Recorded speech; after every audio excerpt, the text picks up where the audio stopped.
dan puncak ilmu pun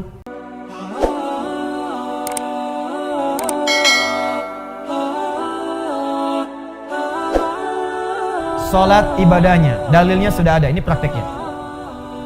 Dalilnya ini, petunjuknya ini, hikmahnya ini, puncaknya akhlak.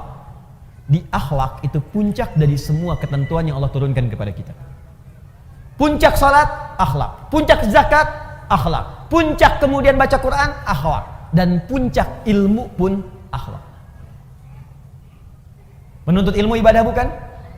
Ibadah, makanya dalilnya banyak di Quran. Apa dalilnya? Sepanjang ibadah mesti ada dalil. Banyak dalilnya. Quran surah 96 ayat 1. Iqra bismi rabbikal ladzi khalaq. Dalil menuntut ilmu. Quran surah ke-9 ayat 122. Wa ma kana al-mu'minuna liyanfiru kaffah falaula nafara min kulli firqatin minhum ta'ifah liyatafaqahu fid din. Cara menuntut ilmu. Majlisnya ada. Quran surah 58 ayat ke-11. Ya ayyuhalladzina amanu idza qila lakum tafassahu fil majalisi yafillahu fafsahillah yafsahillahu lakum. Fafsahu yafsahillahu lakum. Hai orang-orang beriman, kalau diperintahkan kepadamu, ayo cepat penuhi majlis-majlis, share informasinya, share tempatnya. Siapa yang bisa meluaskan majlisnya akan diluaskan oleh Allah Subhanahu wa taala. Dari mana itu Ustaz tahu ayat ilmu? Teruskan ayatnya. Yarfa'illahu alladhina amanu minkum walladhina utul ilma darajat. Ayatnya ada. Hadisnya utlubul ilma. Ya, talabul ilmi faridatun ala kulli muslim. Menuntut ilmu itu kewajiban dari setiap muslim. Ibnu Majah nomor hadis 233. Man salaka tariqan yaltamisu fihi ilma sahalallahu lahu tariqan ilal jannah. Siapa yang berusaha datang ke majlis ilmu dengan segenap kemampuan dirinya, maka Allah akan catat untuk meringankan langkahnya ke surga. Al-Bukhari Kitabul Ilmi nomor hadis 71. Ya, perhatikan baik-baik. Man yuridillahu fihi khaira yufaqihu fid din. Siapa yang Allah inginkan menjadi orang yang lebih baik, maka dia akan didorong untuk belajar ilmu agama. Al-Qur'annya ada, hadisnya ada, hikmahnya banyak. Ilmu membuat orang lebih pintar, ilmu membuat turun ayatnya. La yastawil ladzina ya'lamuna wal ladzina la ya'lamun. Tidak sama orang berilmu dengan yang tidak berilmu. Orang berilmu punya derajat di sisi Allah. Bertauhid harus pakai ilmu. Quran surah 47 ayat ke-19. Fa'lam, mesti punya ilmu. Annahu la ilaha illallah, untuk menetapkan tiada Tuhan selain Allah. Ilmu. Hikmahnya ada. Dalil ada. Hadis ada. Hikmah ada. Puncak terakhirnya akhlak. Jadi kalau ibu belajar ilmu, datang ke pengajian belajar, apa yang dipelajari? Al-Quran. Apa yang dipelajari? Sunnah. Tapi ketika Anda keluar dari tempat pengajian itu, Anda belajar Quran dan Sunnah. Tapi ketika keluar tidak membawa akhlak, berarti ada yang salah dengan pelajarannya. Ibu tuh keluar dari pengajian Al-Quran dan Sunnah, tapi ketika keluar kok pandai mencela. Apa yang ibu pelajari? Anda belajar Al-Quran dan Sunnah, begitu keluar dari pengajian pandai berselisih. Apa yang Anda pelajari? Semua sahabat yang belajar dengan Nabi, ketika akan praktek yang dibawa akhlak dulu. Silakan perhatikan baik-baik. Nabi sedang ke masjid, orang-orang mau sholat, tiba-tiba datang seorang Arab Badui. Dia tidak tahu di mana toiletnya. Zaman Nabi nggak seperti masjid TSM seperti ini. Masjidnya bagus, ada karpetnya. Ini tanah.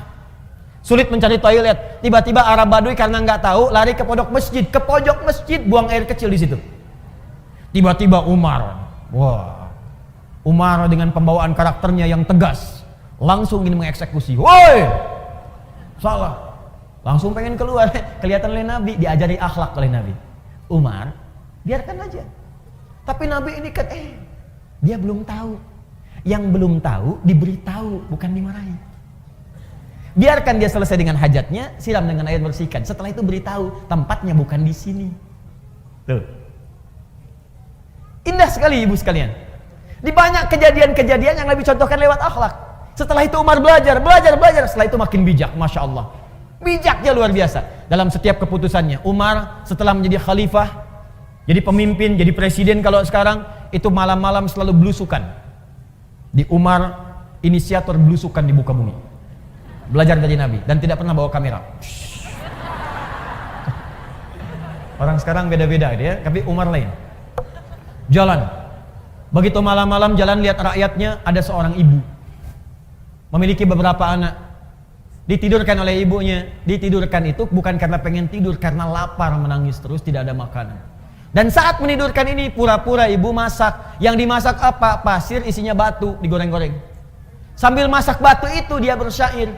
Duhai khalifah, senang-senang tinggal di istana, rakyatmu melarat makan seadanya. Duhai khalifah, engkau makan enak, kami menggoreng-goreng batu tanpa ada makanan. Anakku kelaparan, tidak ada yang makan yang bisa diberikan. Umar lewat.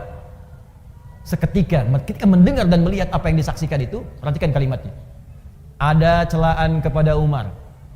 Ada kemudian tuntutan kepada Umar. Umar tidak marah merespon itu, langsung lari ke Baitul Mal. Diambil kemudian gandum, dipikul dengan punggungnya. Ajudannya mengejar ingin bawakan, kata Umar, saya yang akan dihisab bukan engkau di hari kiamat. Dibawakan oleh Umar, datang ke tempat ibu itu, kemudian disingkirkan semua batu dan pasir tadi, dimasakkan oleh Umar langsung dengan tangannya, dan tidak pernah mengatakan saya khalifahnya, tidak. Jadi begitu dimasakin, si ibunya pun nggak tahu, dan Umar nggak perkenalkan dia Umar. Dimasak oleh Umar, ibunya yang paling menarik bu, sambil dimasakin sambil dicela oleh ibu itu.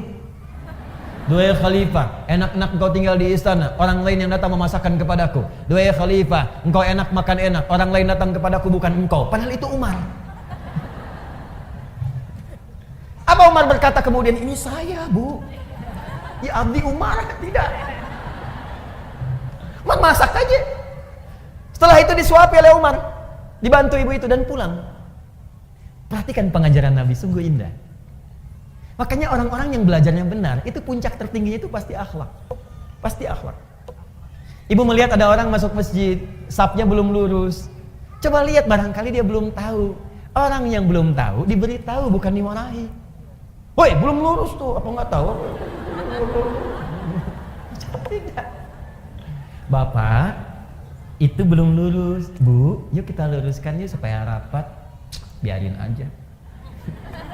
Usil aja. Saya di sini sudah 10 tahun. 10 tahun. Padahal masjidnya baru 5 tahun, Bu. Kadang-kadang ada yang begitu, nggak apa-apa. Nggak ada masalah, baik, nggak apa-apa Ibu ya. Mudah-mudahan nanti bisa diluruskan. Atau imamnya yang posisi lebih tinggi datang. Makanya kami kalau di Timur Tengah itu kalau ngimami jalan dulu, lihat. Ya, jadi nggak langsung di belakang ini, di depan nengok ke belakang. Ya, dan bahasa imam tuh boleh pakai bahasa lokal, nggak harus pakai bahasa Arab. Ya, contoh itu bahasa, ada bahasa yang harus Arab sepenuhnya seperti azan, sholat harus bahasa Arab. Tapi ada bahasa yang boleh pakai makna dengan bahasa lokal.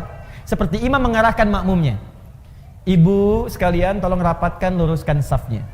Bahasa Arabnya istau, istau istaqimu. Coba ibu paham mana? Yang pertama, yang kedua? Sama kan? Baik. Jadi nggak harus pakai bahasa Arab. Istau, sudah tahu. Tidak. Luruskan, rapatkan. Nah, kadang-kadang ada yang belum paham, maka bergeser, lihat. Bu, ini belum lurus, belum rapat. Nggak apa-apa kok Pak, di sini aja enak. Ah, kalau ibu nggak pengen rapat, gampang caranya. Jadi imam. Imam tuh nggak harus rapatkan kanan kiri, sendirian aja depan. Oh ya nggak apa-apa nih kalau gitu saya rapatkan, enak. Pertanyaan saya, kenapa sekarang banyak orang belajar, kok tiba-tiba jadi kasar gitu? Yang paling aneh itu begini, belajar Islam, tapi kok jadi berselisih? Kenapa? Pulang ke rumah berselisih dengan suami. Pulang ke rumah berselisih dengan tetangga. Anda tuh belajar apa? Nabi itu datang ke Madinah mempersatukan. Kenapa Anda belajar kemudian memecahkan diri? Coba cek, silahkan baca sejarah. Nabi di Mekah menyatukan. Datang ke Madinah mempersaudarakan Aus dengan Khazraj. Ini Anda belajar, tiba-tiba pulang jadi memecah. Pasti ada yang salah. Akhlaknya kemana?